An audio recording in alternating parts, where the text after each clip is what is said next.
وَأَنَّ الْمَسَاجِدَ لِلَّهِ فَلَا تَدْعُوا مَعَ اللَّهِ أَحَدًا۔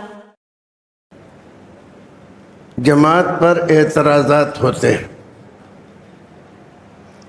تو میں چاہتا ہوں کہ اس کو مختصر انداز میں بیان کر دوں تاکہ احباب مطلع رہیں، واقف رہیں، اگر کوئی اعتراض کرتا ہے تو اس کو جواب دے سکے۔ اللہ تعالیٰ فرماتا ہے ان الذین فرقوا دینہم وکانوا شیعا لست منہم فی شیء انما امرهم الی اللہ ثم ينبئهم بما كانوا يفعلون۔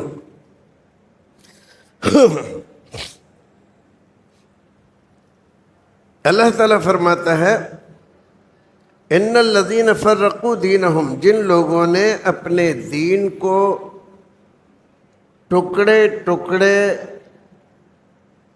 کر دیا، الگ الگ فرقوں میں بٹ گئے۔ اے نبی، آپ کا ان سے کوئی تعلق نہیں ہے۔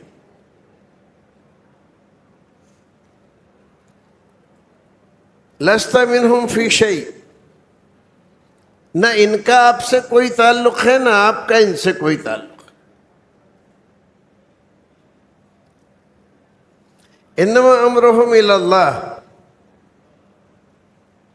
ان کا معاملہ اللہ کے حوالے ہے۔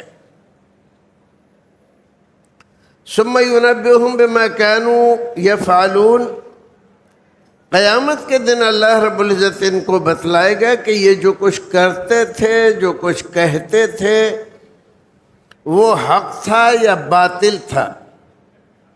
فرقہ بندی کی لعنت امت میں سب سے بڑی لعنت ہے، اور اسی نے امت کو ٹکڑے ٹکڑے گینگ میں تبدیل کر دیا ہے۔ سب کی طاقت ختم ہو گئی، اور اتنی بڑی تعداد میں ہوتے ہوئے امت بے وزن ہو کر رہ گئی ہے۔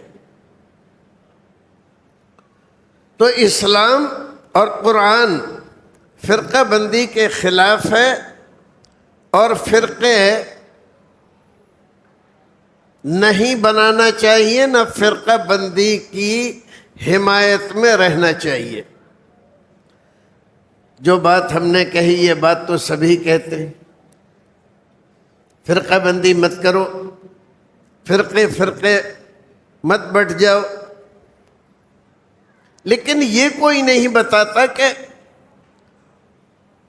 وہ فرقہ جس کو اللہ رب العزت ناپسند کرتا ہے، اسلام جس کے خلاف ہے، رسول اکرم نے جس سے ڈرایا ہے، وہ فرقہ کون سا ہے؟ تو اس سلسلے میں ایک حدیث ترمذی شریف کی ہے۔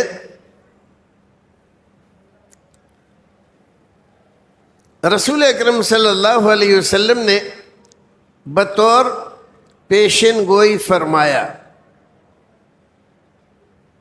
پیشن گوئی کہتے ہیں آنے والے زمانے کے تعلق سے پہلے ہی خبر دے دینا۔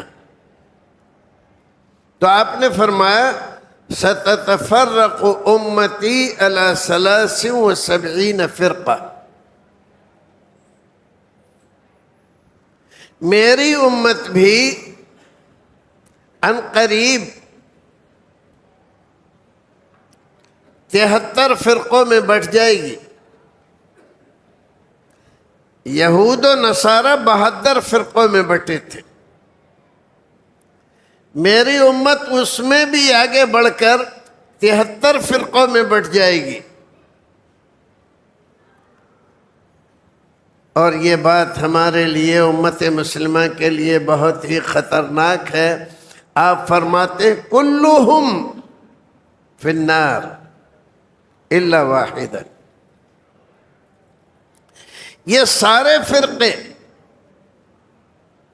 جہنمی ہوں گے ایک فرقہ جنتی ہوگا۔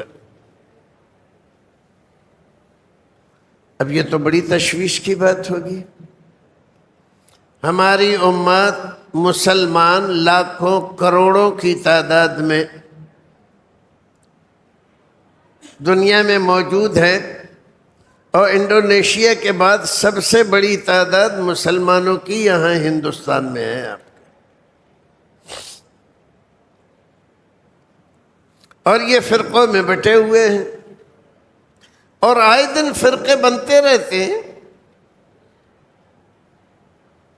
بنیادیں الگ الگ ہوتی ہیں۔ صحابہ کرام کو تشویش ہوئی تو انہوں نے پوچھا، اللہ کے رسول، یہ جو نجات پانے والا فرقہ ہوگا، جنت میں جانے والا، جہنم سے بچنے والا، یہ فرقہ کون سا ہوگا؟ فرمایا اس کا نام نہیں بتلایا۔ اگر آپ نام بتلا دیتے تو سب لوگ وہی نام رکھ لیتے اپنے فرقے کا۔ فرمایا ہم ما انا علیہ و اصحابی، یہی روایت مستدرک حاکم میں بھی ہے، اس میں ایک لفظ اور بڑا ہوا ہے، ما ہم علیہ اصحابی الیوم، آج میں، میرے صحابہ جس طریقے پر ہیں، وہ فرقہ، وہ جماعت، وہ لوگ اس طریقے پر ہوں گے۔ اگر بات سمجھ میں آئی ہے تو بہت اچھا ہے، نہیں آئی ہے تو تھوڑا سا اور سمجھا دیتا ہوں۔ ہر ایک آدمی کا دعویٰ یہ ہے کہ ہم ہی وہ جماعت ہے۔ ہر ایک آدمی اپنے آپ کو جنتی، اپنے آپ کو فرقہ ناجیہ کہنے پر تلا ہوا ہے، چاہے ہندوستان میں پیدا ہوا ہو، پھر بھی کہہ رہا ہے کہ ہم ہی ہیں۔ اور بیچارے عوام اس حقیقت کو جان ہی نہیں پاتے ہیں کہ جو رسول نے بتلایا تھا وہ کیا تھا اور وہ کہاں گیا۔ رسول نے کیا بتلایا تھا؟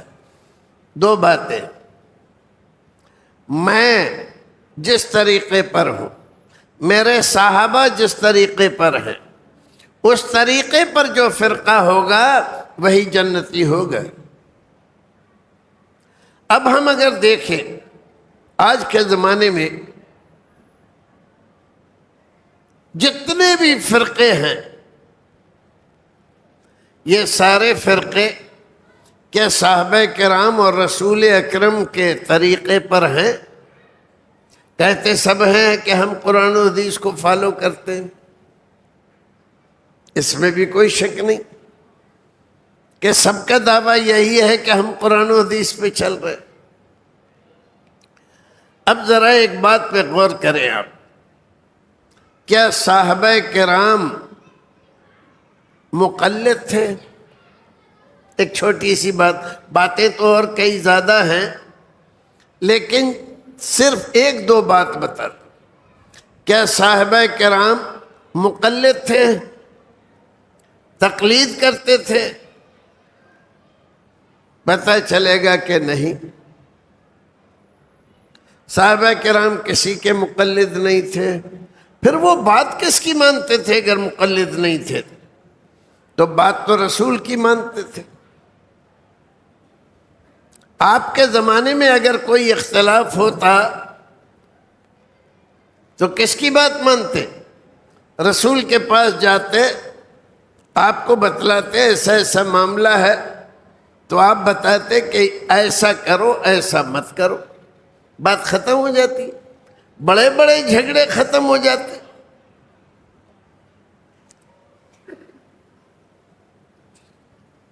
تو صحابہ کرام کا طریقہ کیا ہوا کہ جب کوئی جھگڑا ہو تو رسول کی طرف جاؤ، قرآن نے بھی یہی کہا،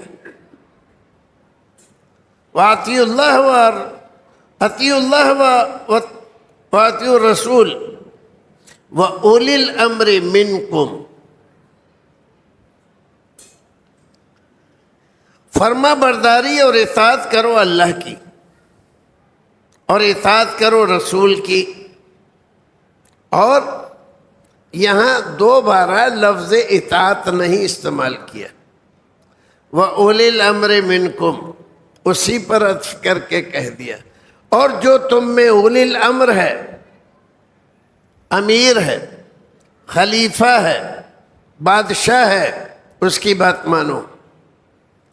یہ طریقہ راستہ ایسا ہے کہ تمام طرح کے جھگڑوں کو ختم کر دیتا ہے۔ کوئی بھی مسئلہ ہے، دین کا ہو، دنیا کا ہو، سماجی ہو، اقتصادی ہو، کاروبار کا ہو، اگر اللہ کا فرمان مل گیا قرآن میں اس کو مان لیا، اللہ کا نہیں ملا رسول اللہ کا مل گیا حدیث میں اس کو مان لیا، اور اگر ان دونوں میں نہیں ملا تو جو حاکم وقت ہے اس کے یہاں جائیں اور ان سے پوچھیں کہ ایسا ایسا معاملہ ہوا ہے، کیا کرنا چاہیے، وہ جو حکم دیں اس کو مانو۔ یہ ہے اسلام کا کنسیپٹ۔ ایک خاتون رسول اکرم کی خدمت میں آئی، سچی حدیث ہے لیکن ذرا دیکھ لو، انہوں نے کچھ مسائل پوچھے اور رسول اکرم کتنے مہربان، کتنے رحیم، اور خاص طور سے عورتوں کے بارے میں کتنے ہمدرد تھے۔ اس ایک خاتون سے سارے صحابہ کرام کو چھوڑ کر آپ کافی دیر تک بات کرتے رہے، وہ سوال کرتی رہی، آپ جواب دیتے رہے۔ بعد میں اس نے پوچھا، اللہ کے رسول اب تو میں آئی، آپ سے ملاقات ہوئی، میں نے آپ سے پوچھا، آپ نے جواب دیا، اور اگر کل میں آؤں اور آپ نہ ملے تو میں کس کی بات مانوں، کس سے پوچھوں؟ تو آپ نے فرمایا آتی ابا بکر و عمر، ابو بکر و عمر کے پاس آنا۔ تو عثمان اور علی کا نام کیوں نہیں لیا؟ وہ خاتون بوڑھی تھی، کتنی ہی عمر ہو جاتی، حضرت ابوبکر صدیق کی خلافت و عمر فاروق کی خلافت کے اندر وہ دنیا سے چلی جاتی تو عثمان کی خلافت کا تو زمانہ ہی نہیں آتا، علی کی خلافت کا زمانہ ہی نہیں آتا۔ اس لیے آپ نے کیا کہا؟ آتی ابا بکر و عمر، ابو بکر و عمر کے پاس آؤ۔ یہی طریقہ ہے۔ اب لوگوں نے کیا کیا؟ لوگوں نے تقلید کی روش اختیار کی، اور یہ روش کب شروع ہوئی؟ چوتھی صدی میں، یعنی رسول اکرم کو دنیا سے گئے ہوئے جب 400 سال گزر گئے تب تقلید شروع ہوئی۔ حضرت امام ابو حنیفہ رحمۃ اللہ علیہ سن 80 میں پیدا ہوئے، اور حضرت امام شافعی 150 میں پیدا ہوئے جب حضرت امام ابو حنیفہ کا انتقال ہوا۔ بہت سارے ہمارے بھائی تو یہ سمجھتے ہیں نا کہ یہ چاروں امام ایک وقت میں تھے اور انہوں نے جو کچھ بھی فیصلہ کر لیا وہ صحیح ہے، چاروں امام برحق ہیں، جس کی چاہو بات مان لو۔ چاروں امام تو برحق ہیں، جس کی بات چاہو مان لو۔ رسول کیا ہوئے؟ کیا رسول برحق نہیں ہے؟ رسول برحق نہیں رہے؟ یہ کیوں نہیں کہتے کہ رسول کی بات مان لو؟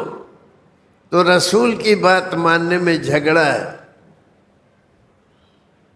مسجد حنفیوں کی ہو اور ایک آدمی بیچارہ کہیں سے مان لیجئے مغرب کی نماز میں چلا آیا، امام نے کہا وَلَضَّالِّينَ، تو آمین کہنے کی عادت تھی، اس کی زبان سے نکل گیا آمین۔ اب نماز سارے لوگوں کی گھٹائی میں پڑ گئی۔ امام سلام پھڑتے ہی پوچھتا ہے کون تھا کمین، کس نے آمین کہی؟ اب بیچارہ ڈرتے ہوئے، اگر وہ کہتے میں نے آمین کہی تو فوراً ساری مسجد اس کے اوپر ناراض ہوتی ہے، غصہ کرتی ہے۔ لیکن بھائیو، اگر وہ یہ کہے کہ بھئی آمین تو حدیث میں ہے، اللہ کے رسول آمین کہتے تھے، صحابہ کرام آمین کہتے تھے، بخاری میں، مسلم میں، ابو داؤد میں، نسائی میں، سب میں آمین کے باب ہیں، تو اس میں برا کیا ہے؟ مارو اس وہابی کو، مارو اس غیر مقلد کو۔ اب وہ بیچارہ غیر مقلد ہے، پٹ رہا ہے، مسجد سے نکالا جا رہا ہے، آئندہ مت آنا، ہو رہا ہے نا ایسا۔ اور اسی آدمی نے جب پوچھا کس نے آمین کہی، کہا میں نے کہی۔ کیوں کہی؟ میں شافعی ہوں، میرے امام نے کہا ہے آمین کہو۔ تو اس سے کوئی کچھ کہتا ہے؟ کچھ نہیں کہتا۔ امام صاحب کہتے ہیں رہنے دو بھائی، ان کے امام کے یہاں آمین کہنا ہے، مطلب یہ ہمارا بھائی ہے۔ اور وہ جو کہہ رہا تھا کہ اللہ کے رسول نے آمین کا حکم دیا ہے، آپ کہتے تھے، وہ کون ہے؟ وہ کون ہے؟ اس کی پٹائی کر رہے ہو، مسجد سے نکال رہے ہو، اس کو وہابی بتا رہے ہو، اس پر فتوے لگا رہے ہو، آئندہ مسجد میں نہ آئے، یہ سب کچھ کر رہے ہو۔ رسول کی بات، رسول کا نام لیتا ہے تو پیٹا جاتا ہے، اور امام شافعی کا نام لے دیتا ہے تو چھوڑ دیا جاتا ہے۔ کیسا عجیب فیصلہ ہے تمہاری عدالت تو یہ ہندوستان کی عدالتوں سے بھی بری ہو گئی، اسرائیل کی عدالتوں سے بھی بری ہے، ان میں کوئی لاجک ہی نہیں ہے۔ تو میں کیا بتا رہا تھا؟ رسول نے فرمایا تھا ما انا علیہ وصحبی، تو رسول کس بات پر ہے، صحابہ کرام کس بات پر ہے؟ تقلید پر نہیں ہے۔ اور یہ جو جھگڑا اور یہ جو اس آدمی کو مار پڑ رہی ہے، شادی بیاہ کے مسائل، برادری سے الگ کرو، یہ سب جو ہو رہا ہے، کیا صحابہ کرام یہ کرتے تھے؟ رسول نے ایسا کیا ہے؟ نہیں کیا۔ اس آدمی کے ساتھ ایسا کیوں ہو رہا ہے؟ اس لیے ہو رہا ہے کہ یہ رسول کو فالو کرتا ہے۔ اگر بات سمجھ میں آ گئی ہوگی تو یہ بات بھی سمجھ میں آ گئی ہوگی کہ آج پوری دنیا میں اگر کوئی حق جماعت ہے اور رسول کے طریقے پر چلتی ہے، صحابہ کرام کے طریقے پر چلتی ہے، تو وہ جماعت اہل حدیث ہے، کیونکہ یہ کسی شخصیت کا نام نہیں لیتے، کہتے ہیں کہ رسول نے ایسا کیا۔ یہ کام کیوں کر رہے ہو؟ اس لیے کہ رسول نے کیا۔ یہ کام کیوں کر رہے ہو؟ صحابہ کرام کرتے تھے۔ لیکن ہمارے علاوہ جو ہمارے بھائی لوگ ہیں، وہ کیا کہتے؟ ہماری فقہ میں ایسا ہے، ہمارے امام صاحب ایسا کہتے، ہمارے مفتی صاحب کا یہ فتویٰ ہے، اور ہمارے مولانا یہ کہتے۔ اب ایک بات جو رہ گئی تھی میں بتانا چاہتا تھا پہلے ہی، وہ سمجھ لو۔ وہ بات یہ تھی، یہ کیسے پہچانے کہ یہ فرقہ ہے اور یہ جماعت ہے؟ اس کی پہچان کیا؟ اس کی پہچان یہ، فرقہ اس کو کہتے ہیں، وہ فرقہ جو اسلام میں باطل پر مانا جائے گا، وہ فرقہ ہے جس کی بنیاد رسول کے علاوہ کوئی دوسری شخصیت ہو، اور جو فرقہ ایسا ہو جس کی بنیاد رسول ہو، قرآن ہو، حدیث ہو، صحابہ ہوں، وہ سچا فرقہ ہے، حق فرقہ ہے، جنتی فرقہ ہے، نجات یافتہ فرقہ ہے۔ بات آئی سمجھ میں؟ اگر اتنی بات آپ کی سمجھ میں آ جائے تو انشاءاللہ معاملہ آسان ہے، اور کسی کے سامنے لاجواب ہونے کی بات نہیں ہے۔ ہم سب کا احترام کرتے، کیا اماموں کی ہم توہین کرتے؟ یہ امام ہمارے سرتاج ہیں، یہ سارے امام ہمارے امام ہیں۔ حضرت امام ابو حنیفہ، حضرت امام شافعی، حضرت امام مالک، حضرت امام احمد بن حنبل، یہ کیا ہیں؟ یہ ہمارے امام ہیں، ہمارے، کیونکہ ان میں سے کوئی بھی مقلد نہیں تھا۔ بات آ رہی ہے سمجھ میں؟ نہیں، مقلد نہیں تھا کوئی بھی امام، سارے امام غیر مقلد تھے، یہ کسی کی تقلید نہیں کرتے تھے، ڈائریکٹ قرآن کو اور حدیث کو مانتے تھے، اسی کو فالو کرتے تھے۔ تو ایک عام آدمی بیچارہ جو عربی جانتا نہیں ہے، وہ کیسے قرآن و حدیث کو فالو کر سکتا ہے؟ تو جواب اس کا یہ ہے، جیسے ایک عام آدمی، جاہل آدمی جو عربی سے ناواقف ہے، امام ابو حنیفہ کو فالو کر سکتا ہے؟ اس کو کیا فقہ آتی ہے؟ ہدایت کو سمجھتا ہے؟ قدوری کو سمجھتا ہے؟ در مختار، رد المختار، منیا قنیا، ان تمام کو وہ سمجھتا ہے کیا؟ نہیں سمجھتا۔ کیا کرتا ہے؟ کسی عالم سے پوچھتا ہے، بھائی یہی طریقہ ہے، فَاسْأَلُوا أَهْلَ الذِّكْرِ إِن كُنتُمْ لَا تَعْلَمُونَ، اہل ذکر سے پوچھ لیا کرو جب بات تمہیں نہیں معلوم ہو۔ تو ایسے ہی اہل حدیث آدمی جو قرآن نہیں سمجھتا، عربی نہیں سمجھتا، اس کو عربی زبان نہیں آتی، اس کو کوئی مسئلہ درپیش ہو تو کیا کرتا ہے؟ کسی عالم سے پوچھ لیتا ہے۔ لیکن پوچھنے میں دونوں کے فرق ہے۔ جو حنفی ہے وہ پوچھتا ہے ہمارے امام صاحب نے کیا کہا اس بارے میں، ہماری فقہ میں کیا لکھا ہے اس بارے میں، ہمارے فقہا کیا کہتے ہیں۔ اور اہل حدیث کیا پوچھتا ہے؟ یہ مسئلہ ہے، اس بارے میں قرآن میں کیا ہے، حدیث میں کیا لکھا ہے، رسول نے کیا کہا ہے، صحابہ کرام کیا کرتے تھے۔ بات سمجھ میں آ رہی کہ نہیں؟ دونوں آدمیوں کا عمل، کردار، زندگی گزارنے کا طریقہ، مسائل پوچھنے کا طریقہ بالکل الگ الگ ہے۔ وہ اپنی فقہ اور اپنے امام سے آگے نہیں بڑھتا، وہ کبھی یہ نہیں پوچھے گا کہ اللہ کے رسول کیا کرتے تھے، اس بارے میں اللہ کے رسول نے کیا کہا ہے۔ وہ کیا پوچھے گا؟ پوچھے گا ہمارے امام نے کیا کہا ہے۔ کیوں؟ اگر ایسا نہ کرے اور یہ کہے اللہ کے رسول کا فرمان کیا ہے اس بارے میں، فوراً اس پر فتویٰ غیر مقلد کا لگ جائے گا کہ تو غیر مقلد ہو گیا ہے کیا۔ اللہ رب العزت ہمیں اور آپ کو نیک عمل کرنے کی توفیق عطا فرمائے۔ یہ موضوع تو بہت وسیع ہے، اتنی سی بات میرا خیال ہے کافی ہوگی۔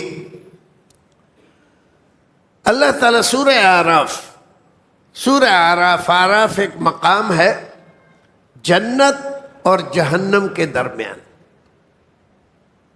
اللہ رب العزت جنتیوں کو جنت میں بھیج دے گا اور دوزخیوں کو دوزخ میں بھیج دے گا۔ لیکن کچھ لوگ ایسے رہیں گے، نہ جنت میں جائیں گے نہ دوزخ میں جائیں گے۔ کہاں رہیں گے؟ اعراف میں، اور یہاں سے نظارے کریں گے جنت کے اور جہنم کے۔ اور یہ ساری تفصیلات اللہ رب العزت نے اس صورت میں بیان فرمائی ہے، کیا کیا دیکھیں گے اور کیا کیا کہیں گے اور کیا سوال جواب ہوں گے۔ اس سے پہلے اللہ رب العزت نے وَلَقَدْ خَلَقْنَاكُمْ ثُمَّ صَوَّرْنَاكُمْ، ذرا قرآن دینا، کوئی بھی چھوٹا سا قرآن دے دو۔ ثم قلنا للملائکۃ اسجدوا، ہم نے تم کو پیدا کیا اور تمہیں بہترین صورت میں بنایا، بہترین صورت میں بنایا تمہیں، اور ثم قلنا للملائکۃ، پھر ہم نے فرشتوں سے کہا، کیا کہا؟ اسجدوا، سجدہ کرو۔ فرشتوں سے کہا اسجدوا، سجدہ کرو، تو فرشتوں نے سجدہ کیا، فرشتوں نے سجدہ کیا الا ابلیس، لیکن ابلیس نے سجدہ نہیں کیا۔ اللہ رب العزت یہاں سب سے زیادہ تفصیل سے بیان کیا اللہ رب العزت، فسجدوا الا ابلیس لم یکن من الساجدین، اس نے سجدہ نہیں کیا۔ قال ما منعک الا تسجد اذ امرتک قال انا خیر منہ خلقتنی من نار وخلقتہ من طین، شیطان بولا میں کیسے سجدہ کروں، میں اس سے بہتر ہوں، اور جب میں افضل ہوں تو جو مفضول ہے مجھ سے زیادہ اچھا نہیں ہے، اس کو سجدہ کیوں کروں؟ اب یہاں پر ایک نقطے کی بات ہے، اللہ رب العزت کا ایک طرف حکم ہے اور ایک طرف اس کا اپنا قیاس ہے کہ میں بہتر ہوں کہ آدم بہتر ہے۔ بتا رہا ہے خلقتنی من نار وخلقتہ من طین، مجھ کو تو نے آگ سے پیدا کیا اور آدم کو مٹی سے پیدا کیا۔ کہاں مٹی اور کہاں آگ؟ آپ آگ جلاؤ تو کیا ہوگا؟ اوپر کو جائے گی۔ تو آگ کی خاصیت بلندی ہے، اور آپ ہاتھ میں مٹی لے کر ڈالو تو مٹی کہاں جائے گی؟ نیچے جائے گی۔ تو مٹی کی خاصیت پستی ہے۔ یہ کس نے سوچا؟ شیطان نے، اس لیے آدم کو سجدہ نہیں کیا۔ اب یہیں پر ایک بات اگر آپ سمجھ سکو تو ہمارے بھائیوں کی رسول اکرم صلی اللہ علیہ وسلم کو بشر نہ مان کر نور ماننے کی حماقت کرتے۔ ان کی سوچ اور شیطان کی سوچ ایک جیسی ہے۔ شیطان نے بھی مٹی کو ہلکا سمجھا، ذلیل سمجھا، حقیر مانا، اس لیے سجدہ کرنے سے انکار کر دیا۔ ٹھیک ہے کہ نہیں؟ اور ہمارے یہ بھائی رسول اکرم کو بشر نہیں مانتے۔ بشر کا مطلب وہ انسان جو خاک سے پیدا ہے، یہ بھی خاک کو حقیر سمجھتے، ذلیل سمجھتے۔ تو شیطان کی فکر اور ان کی فکر برابر ہے، اسی لیے یہ رسول اکرم کو بشریت سے خارج کر کے نوری مخلوق ماننے پر ضد کرتے۔ اس سے کیا سمجھ میں آیا کہ یہ سوچ شیطان کی بھی غلط تھی تو ہمارے ان بھائیوں کی بھی غلط ہے۔ بشر کو اللہ رب العزت نے اشرف المخلوقات بنایا ہے۔ اشرف المخلوقات کا مطلب جتنی بھی مخلوق اس نے پیدا کی ہے تمام میں افضل کس کو بتایا؟ انسان کو۔ انسان اشرف المخلوقات ہے۔ جب اشرف المخلوقات ہے تو آپ اشرف المخلوقات سے اپنے نبی کو نکال کے غیر اشرف میں کیوں شامل کر رہے ہو بھائی؟ اور اس میں رسول اکرم کی محبت کا کیا تعلق ہے؟ بات آ رہی ہے سمجھ میں؟ غلطی اور کوتاہی کہاں ہے؟ ان کے غلط قیاس میں ہے۔ جیسے ابلیس نے قیاس کیا، محدثین کرام کی بڑی جماعت، دارمی میں بھی آپ دیکھ لیں کئی روایتیں، اول من قاس ابلیس، اللہ کے فرمان کے مقابلے میں جس نے قیاس کیا وہ سب سے پہلا ابلیس تھا۔ اس سے پہلے کسی نے اللہ کے فرمان کے مقابلے میں قیاس نہیں کیا۔ قیاس کرنا برا نہیں ہے، قیاس تو ایک دلیل ہے، 4 دلیلوں میں سے شریعت میں 4 دلیلیں مانی گئی ہیں، قرآن، سنت، اجماع، قیاس۔ تو قیاس بھی ایک دلیل ہے، تو قیاس بری چیز نہیں ہے، لیکن قیاس جب نص کے مقابلے میں ہو، اللہ کے فرمان کے مقابلے میں ہو، رسول کے فرمان کے مقابلے میں ہو، تب یہ ابلیس کا کام ہے، تب یہ ابلیسی قیاس کو نہیں مانا جاتا شریعت میں۔ تو سب سے پہلے کس نے قیاس کیا؟ ابلیس نے۔ کیا کہا؟ انا خیر منہ، میں اس سے بہتر ہوں، خلقتنی من نار وخلقتہ من طین، مجھے تو نے آگ سے بنایا، اس کو مٹی سے بنایا۔ اللہ رب العزت بہت ناراض ہوا، قال فاہبط منہا فما یکون لک ان تتکبر فیہا، اللہ تعالیٰ نے فرمایا چل نکل، اپنے دربار سے بھگا دیا۔ بعض مفسرین کہتے ہیں کہ جنت سے نکال دیا، جنت ہو یا دربار ہو، جب اللہ رب العزت نے دربار سے نکال دیا تو جنت سے بھی نکال دیا۔ اور کیا کہا؟ فما یکون لک ان تتکبر فیہا، اس مسئلے میں تو تکبر اور غرور کرے کہ مجھے آگ سے بنایا ہے، ارے پاگل، بنایا کس نے؟ بنایا تو میں نہیں ہے، تو کہ خود بن گیا ہے۔ بنایا میں ہوں، میں رب ہوں، اور میں حکم دے رہا ہوں کہ سجدہ کر، اور تو سجدہ نہیں کر رہا ہے، غرور کر رہا ہے، تکبر کر رہا ہے۔ فخرج انک من الصاغرین، آج سے تو ذلیل ہے، خوار ہے، لعین ہے، رجیم ہے۔ جو شیطان رجیم ہم کہتے ہیں نا، تو رجیم کے یہی سب معنی ہوتے ہیں۔ تو یہاں صاغرین کا لفظ استعمال کیا جس کے معنی ذلیل و حقیر کے ہوتے ہیں۔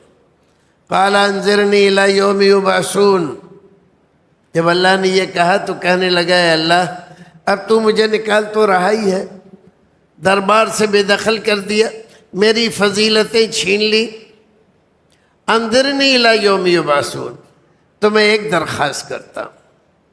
کہا کیا؟ کہا قیامت تک کے لیے میں مہلت چاہتا ہوں، جب دوبارہ لوگ قبروں سے اٹھائے جائیں گے اس وقت تک کے لیے مجھے اجازت دی جائے۔ قال فبما، قال انک من المنذرین، اللہ رب العزت نے کہا چل دیا۔ کیسا رحیم رب ہے، اتنی گستاخی اور غرور کرنے کے باوجود مانگ رہا ہے تو اس کو محروم نہیں کر رہا ہے۔ کہا ٹھیک ہے، جا تجھے دیا، تو ہمارا نافرمان ہے، اس کے باوجود تو نے ہم سے مانگا تو ہم نے تجھے مہلت دی قیامت تک کے لیے۔ اب مہلت مل گئی، اب دیکھو شریر کسی صورت اپنی شرارت سے باز نہیں آتا، بد خصلت کسی صورت میں بد خصلتی سے باز نہیں آتے۔ جب مہلت مل گئی تو کیا کہا؟ فَبِمَا أَغْوَيْتَنِي لَأَقْعُدَنَّ لَهُمْ صِرَاطَكَ الْمُسْتَقِيمَ، اعلان کیا وہیں، چونکہ مجھے اس آدم کی وجہ سے تو نے دربار سے نکالا، میرے درجے مرتبے سب سلب کر لیے، جنت سے مجھے باہر کر دیا۔ اب میرا اعلان بھی سن، میں اس آدم کے، آدم کا مطلب آدم کی اولاد، آدم کی اولاد کے راستے میں صراط مستقیم پہ بیٹھوں گا، لَأُغْوِيَنَّهُمْ، اور انہیں بہکاؤں گا، سیدھی بات کبھی ان کے دل میں آنے ہی نہیں دوں گا، ہمیشہ الٹی پٹی پڑھاؤں گا، اور اتنا مزین بنا کر پیش کروں گا کہ اچھی خاصی عقل والے بھی بہکائی میں آ جائیں گے۔ ثم لآتینہم من بین ایدیہم ومن خلفہم وعن ایمانہم، تو میں ان کے دائیں سے، بائیں سے، پیچھے سے آؤں گا ان کے پاس اور ان کو بہکاؤں گا، وعن شمائلہم، اور بائیں سے بھی، ولا تجد اکثرہم شاکرین، اور جب قیامت کا دن ہوگا تو ان لوگوں میں سے، بنی آدم، انسانوں میں سے اکثر کو اپنا شکر گزار نہیں پائے گا۔ آپ دیکھ رہے ہیں، ہم سن رہے ہیں، قرآن بیان کر رہا ہے، اور ہم شیطان کے چنگل میں پھنس کر اس کی روش پہ چلنے کی کوشش کریں۔ باپ دادا ہمارے یہاں، ہمارے خاندان، ہماری برادری میں یہ کیا ہے؟ اس سے بڑی حماقت کوئی ہو سکتی ہے؟ کیوں نہیں کہتے کہ قرآن میں، حدیث میں، رسول کے یہاں، صحابہ کے یہاں، دین کے یہاں یہ بات ایسی ہے، لیکن ہم اس کے مقابلے میں کیا کہتے ہیں؟ ارے وہ ٹھیک ہے آپ کی بات، ہاں وہ حدیث تو ہے، ہم نے بھی سنی ہے، لیکن ہمارے یہاں تو ایسا ہوتا ہے۔ کہتے ہیں نا، شادی میں، بیاہ میں، غمی میں، ان تمام مسائل میں یہی رویہ اختیار کرتے۔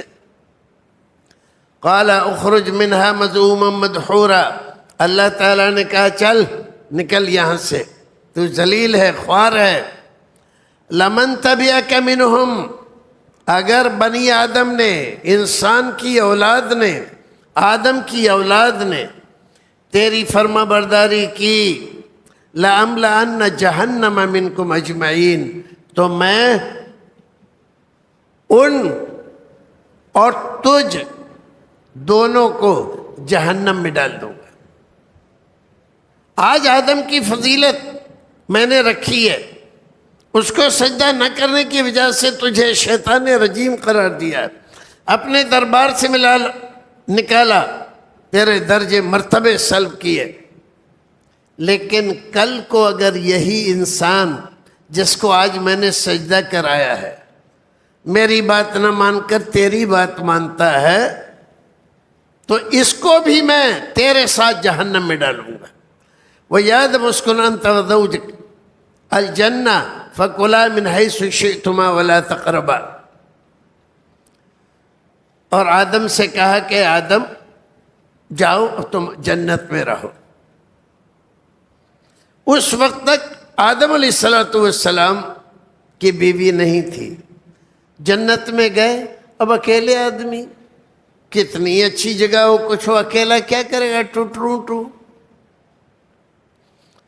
من نہیں لگ رہا ہے، تو اللہ رب العزت نے ان کی دل بستگی کے لیے حوا کو پیدا کیا۔ اب ان کو قرار، اور جنت میں رہنے لگے دونوں۔ کیا ساری جنت تمہارے لیے ہے، رہو سو، کھاؤ پیو، موج کرو، مستی کرو، جو چاہو کرو، لیکن خبردار اس درخت کے قریب مت جانا۔ فَتَكُونَ مِنَ الظَّالِمِينَ وَلَا تَقْرَبَا هَذِهِ الشَّجَرَةَ، اس درخت کے قریب مت جانا، اور اگر گئے تو تم بھی ظالموں میں شمار ہوگا تمہارا۔ فَوَسْوَسَ لَهُمَا الشَّيْطَانُ لِيُبْدِيَ لَهُمَا مَا أُورِيَ عَنْهُمَا مِنْ سَوْآتِهِمَا، لیکن شیطان ان کے پیچھے لگا رہا، وسوسے دلاتا رہا، اور ان کے اس لباس کو جو جنتی ان کے جسم پر تھا اتارنے کی پوری کوشش کرتا رہا۔ وقال ما نهاكما ربكما عن هذه الشجرة إلا أن تكونا ملكين أو تكونا من الخالدين۔ کیا کہا؟ اے آدم تم بڑے بھولے ہو، اے حوا ارے ذرا ان کو سمجھاؤ، یہ بہت بھولے ہیں، تمہیں پتہ ہے اللہ رب العزت نے اس درخت کے کھانے سے تمہیں منع کیوں کیا؟ انہوں نے کہا بھی ہمیں تو نہیں معلوم۔ کہا میں بتاتا ہوں، اس لیے منع کیا ہے کہ یہ درخت ایسا ہے کہ جو کھا لیتا ہے اس کو وہ فرشتہ بن جاتا ہے، اور پھر وہ ہمیشہ زندہ رہتا ہے، موت کا ڈر نہیں رہتا اس کو۔ اللہ اکبر۔ ایک حکومت اور ایک ہمیشہ کی زندگی، انسان کی آج بھی کمزوری ہے۔ حکومت چاہیے، عہدہ چاہیے، اقتدار چاہیے، اور اس کے لیے سینکڑوں ہزاروں لوگوں کو تحت کر دیتا ہے، اور ہمیشہ رہنے کے لیے کون سی پیتھی ہے جس کی دوا نہیں کھاتا؟ کون سے معجون ہیں جو استعمال نہیں کرتا؟ اور کون سے خمیرے ہیں جو چھوڑ دیتا ہے؟ ساری دنیا کے حکیموں کو بلا کر رکھتے۔ اب ایک بات تھوڑی سی یاد آئی، اکبر کی موت کیسے ہوئی؟ اکبر کے دربار میں اس کے 12 رتن تو تھے ہی، اس نے اس زمانے کے مشہور سے مشہور حکیموں کو جمع کر رکھا تھا۔ ایک بار اس کو اسہال ہو گیا، دست ہو گیا، لوز موشن، اور لوز موشن اتنے بڑھے کہ بالکل پانی کی طرح سے۔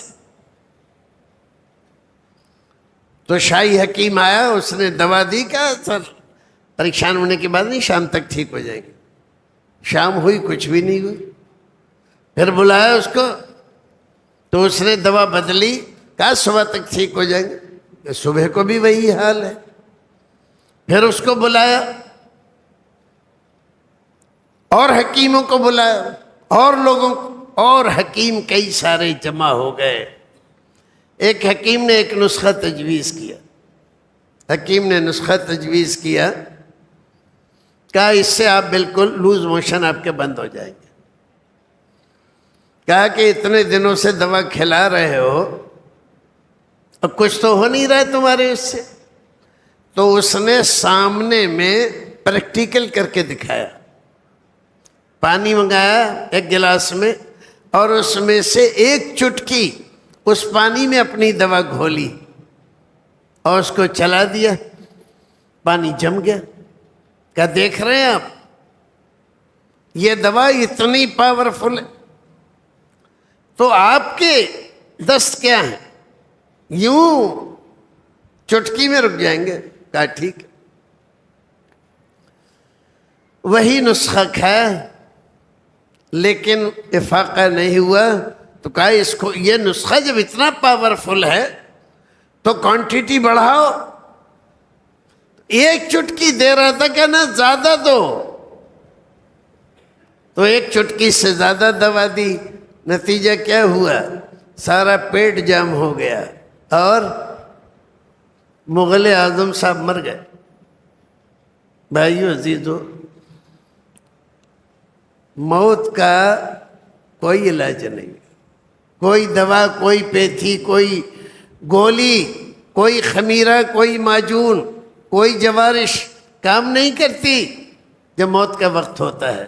بہرحال تو آدم و حوا کو اس نے بہکایا اور کہا کہ یہ وجہ ہے تاکہ تم ہمیشہ زندہ نہ رہو، وقت آئے اور مر جاؤ، اس لیے تمہیں منع کیا ہے۔ اب یہ دونوں شیطان کا بہکاوا آدم نے کہا نہیں نہیں، اللہ نے منع کیا، میں نہیں کروں۔ حضرت حوا، عورتیں ہمیشہ نرم دل ہونے کے ساتھ وسوسوں میں جلدی گرفتار ہو جاتی ہیں، آتے ہیں نا کبھی کبھی، 100 کے 200 کرنے والے، 100 روپے دیے فوراً 200 روپے، 500 دیے 1000 روپے، 1000 دیے 2000 روپے۔ اچھا ہے، تو گھر کے گہنے اور جتنے پیسے ہیں سب لا کے دے دیے کہ پیر جی دونی کر دو، تو وہ نقلی دے کے اور چلا گیا، وہ سارا پیسہ اور سارا زیور لے گیا۔ تو سب سے جلدی شیطان کا جن پر اثر ہوتا ہے عورت ہے۔ تو حضرت حوا نے آدم کو پھسلایا، کہا کہ کیا بیچارہ، یہاں تو ذکر وقاسمہما انی لکما لمن الناصحین، قسم کھا کر کہا میں تمہارا سچا شبھ چنتک ہوں، مخلص ہوں، خیر خواہ ہوں۔ مجھے کیا فائدہ ہے جو میں تم سے کہہ رہا ہوں کہ بھی کھا لو اس کو، مجھے تھوڑی فائدہ ہے۔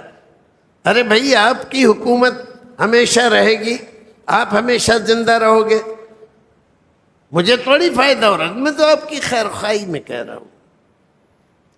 فَدَلَّاهُمَا بِغَرُورٍ فَلَمَّا ذَاقَا الشَّجَرَةَ بَدَتْ لَهُمَا سَوْآتُهُمَا وَطَفِقَا يَخْصِفَانِ عَلَيْهِمَا مِنْ وَرَقِ الْجَنَّةِ، اس کے بہکاوے میں آ گئے اور وہ درخت چکھ لیا۔ نتیجہ کیا ہوا؟ جو جنتی لباس پہنے ہوئے تھے سارا لباس جسم سے اتر گیا، اب ننگے ہو گئے۔ اب ننگے ہوئے تو شرم آئی۔ اللہ تعالیٰ فرماتا ہے تفقا یخصفان علیہما من ورق الجنہ، تو جنتی درختوں کے پتے توڑ کے اپنی شرمگاہیں ڈھانپنے لگے، کیونکہ وہاں کوئی کپڑا تھوڑی تھا، میلیں تھوڑی چل رہی تھی کہ کپڑا مل جائے۔ اللہ رب العزت نے خصوصی طور پر جنتی لباس عطا فرما رکھا تھا، اور وہ یہ نافرمانی کرنے سے اتر گیا، تو جنت کے درختوں کے پتے لے لے کر شرمگاہ چھپانے لگے۔ وَنَادَاهُمَا رَبُّهُمَا أَلَمْ أَنْهَكُمْ عَنْ تِلْكُمُ الشَّجَرَةِ، اللہ نے آواز دیا ہے آدم، کیا میں نے تجھے اس درخت کے قریب جانے سے منع نہیں کیا تھا؟ وَأَقُلْ لَكُمَا إِنَّ الشَّيْطَانَ لَكُمْ عَدُوٌّ مُّبِينٌ، اور کیا میں نے تجھے بتایا نہیں تھا کہ شیطان تمہارا کھلا ہوا دشمن ہے؟